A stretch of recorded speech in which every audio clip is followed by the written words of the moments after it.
The House of the Wolfings. Chapter 6. They talk on the way to the folk thing. All day long one standing on the speech hill of the Wolfings might have seen men in their war array streaming along the side of Mirkwood Water, on both sides thereof, and the last comers from the Nethermark came hastening all they might, for they would not be late at the trysting place. But these were of a kindred called the Laxings, who bore a salmon on their banner, and they were somewhat few in number, for they had but of late years become a house of the Markmen. Their banner wain was drawn by white horses, fleet and strong, and they were no great band, for they had but few thralls with them, and all, free men and thralls, were a horseback. So they rode by hastily with their banner wain, their few munition wains following as they might. Now tells the tale of the men-at-arms of the Wolfings and the Beamings, that soon they fell in with the Elkering host, which was journeying but leisurely, so that the Wolfings might catch up with them.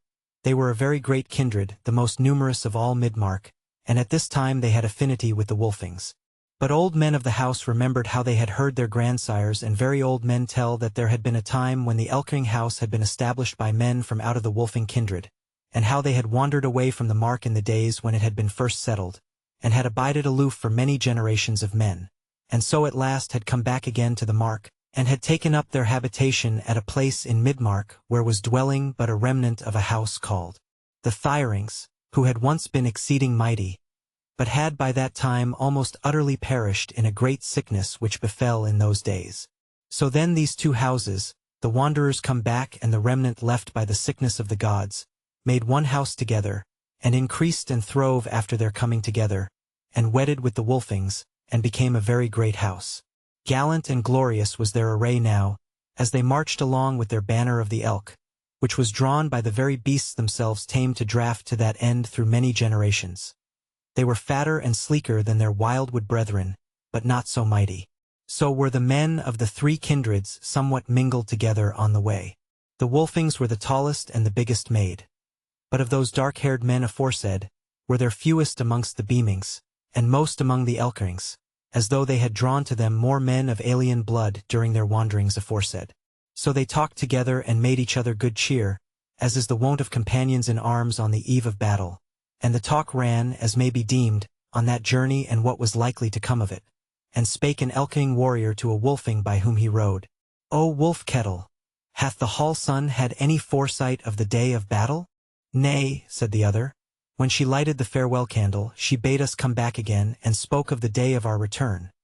But that methinks, as thou and I would talk of it, thinking what would be likely to befall. Since we are a great host of valiant men, and these Welshmen too most valiant, and as the rumour runneth bigger-bodied men than the Hun folk, and so well ordered as never folk have been.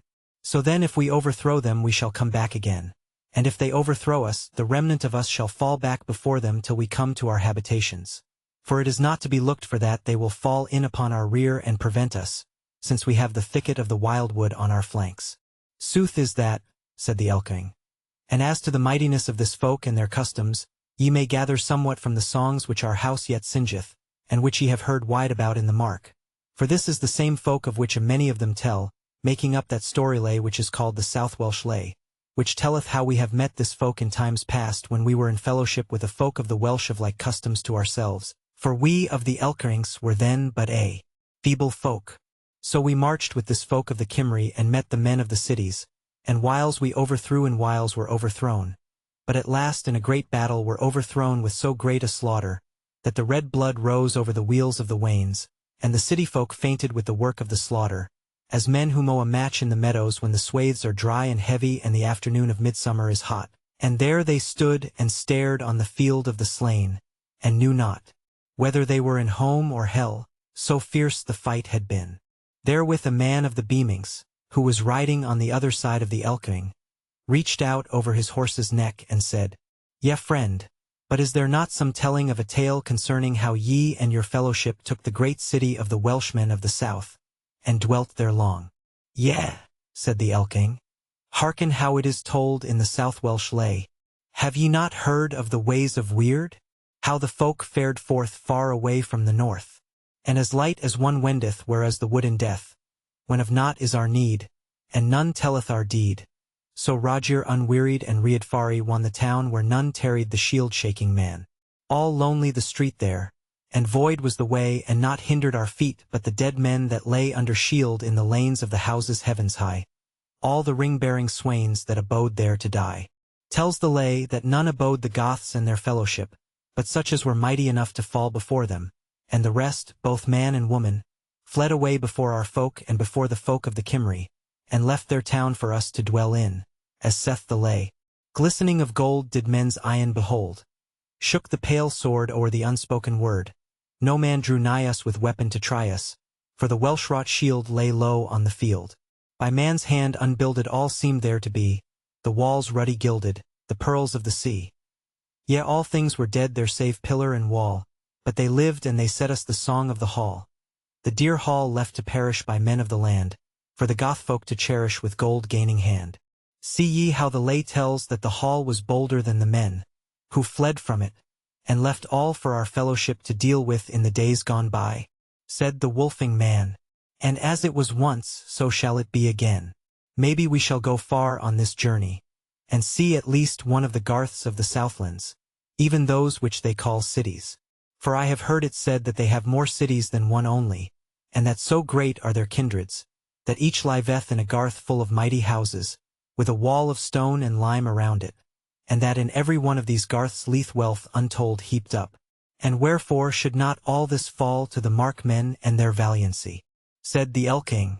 As to their many cities and the wealth of them, that is sooth. But as to each city being the habitation of each kindred, it is otherwise. For rather it may be said of them that they have forgotten kindred, and have none, nor do they heed whom they wed, and great is the confusion amongst them. And mighty men among them ordain where they shall dwell, and what shall be their meat, and how long they shall labor after they are weary, and in all wise what manner of life shall be amongst them. And though they be called free men who suffer this, yet may no house or kindred gainsay this rule and order. In sooth they are a people mighty, but unhappy, said Wolfkettle. And hast thou learned all this from the ancient story lays, O Hierandi? For some of them I know, though not all, and therein have I noted nothing of all this. Is there some new minstrel arisen in thine house of a memory excelling all those that have gone before? If that be so, I bid him to the roof of the Wolfings as soon as may be, for we lack new tales. Nay, said Hierandi, this that I tell thee is not a tale of past days, but a tale of today. For there came to us a man from out of the wild wood and prayed us peace, and we gave it him. And he told us that he was of a house of the Gael, and that his house had been in a great battle against these Welshmen, whom he calleth the Romans, and that he was taken in the battle and sold as a thrall in one of their garths. And howbeit it was not their master garth, yet there he learned of their customs, and sore was the lesson.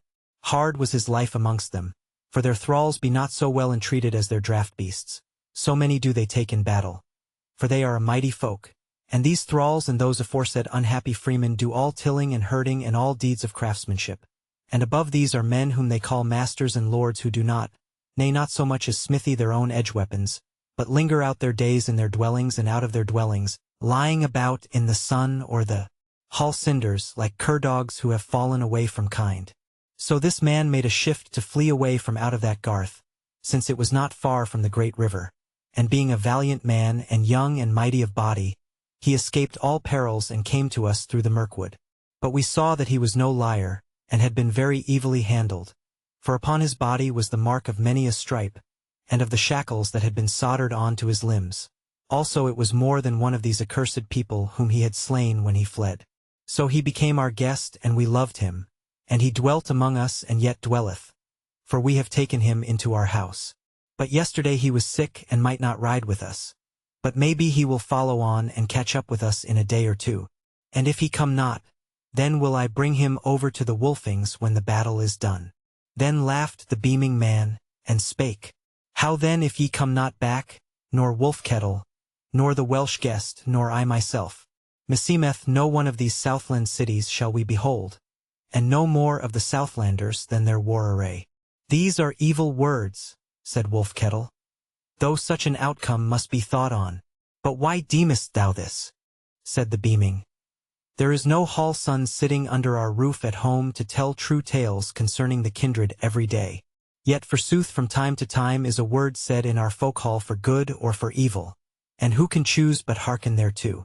And yestereve was a woeful word spoken, and that by a man-child of 10 winters, said the Elking. Now that thou hast told us thus much, thou must tell us more, yea, all the word which was spoken. Else belike we shall deem of it as worse than it was, said the beaming. Thus it was, this little lad brake out weeping yestereve, when the hall was full and feasting, and he wailed and roared out as children do and would not be pacified, and when he was asked why he made that to do, he said, Well away! Raven hath promised to make me a clay horse and to bake it in the kiln with the pots next week. And now he goeth to the war, and he shall never come back, and never shall my horse be made. Thereat we all laughed, as ye may well deem. But the lad made a sour countenance on us, and said, Why do ye laugh? Look yonder, what see ye? Nay, said one. Naught but the feast-hall wall and the hangings of the high-tide thereon. Then said the lad sobbing, Ye see ill, further afield see I see a little plain on a hill-top, and fells beyond it far bigger than our speech-hill, and there on the plain leath Raven as white as parchment, and none hath such hue save the dead. Then said Raven, and he was a young man, and was standing thereby, And well is that, swain, to die in harness. Yet hold up thine heart. Here is Gunbert who shall come back and bake thine horse for thee. Nay, nevermore, quoth the child, for I see his pale head lying at Raven's feet, but his body with the green gold-broidered kirtle I see not. Then was the laughter stilled, and man after man drew near to the child, and questioned him and asked, Dost thou see me? Dost thou see me? And he failed to see but few of those that asked him. Therefore now meseemeth that not many of us shall see the cities of the south, and those few belike shall look on their own shackles therewithal. Nay, said Hyarandi, what is all this? Heard ye ever of a company of fighting men that fared afield, and found the foe, and came back home leaving none behind them? Said the beaming. Yet seldom have I heard a child foretell the death of warriors. I tell thee that hadst thou been there, thou wouldst have thought of it as if the world were coming to an end. Well, said Wolf Kettle, let it be as it may. Yet at least I will not be led away from the field by the foemen. Oft may a man be hindered of victory, but never of death if he willeth it.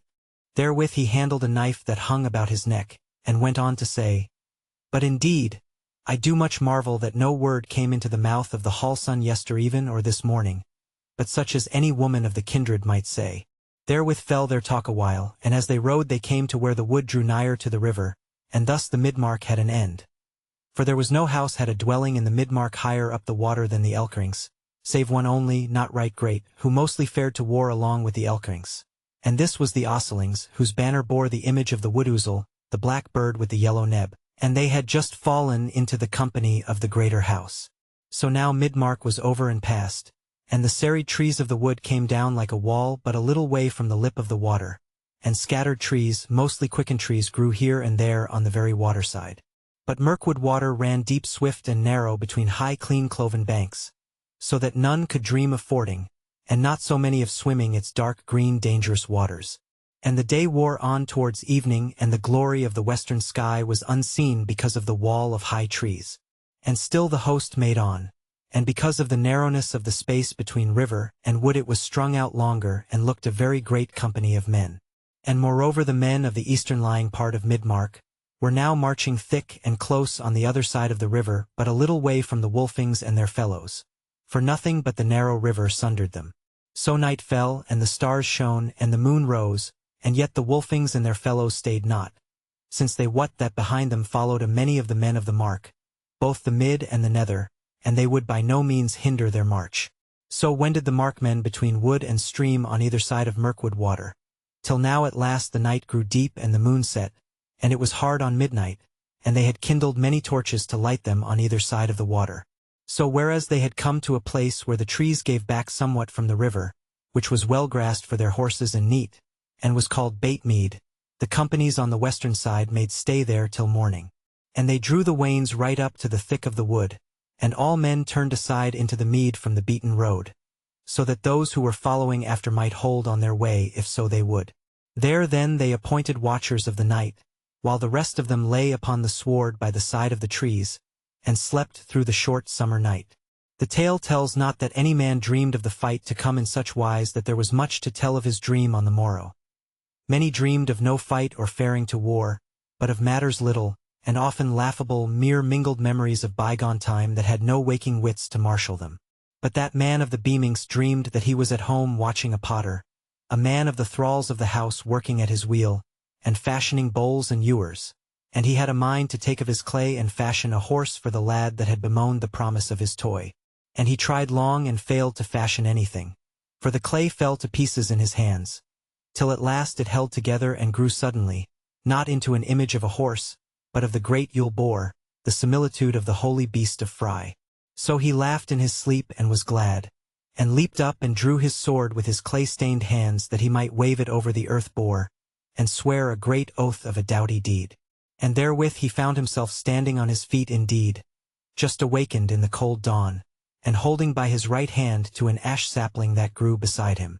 So he laughed again and laid him down, and leaned back and slept his sleep out till the sun and the voices of his fellows stirring awakened him.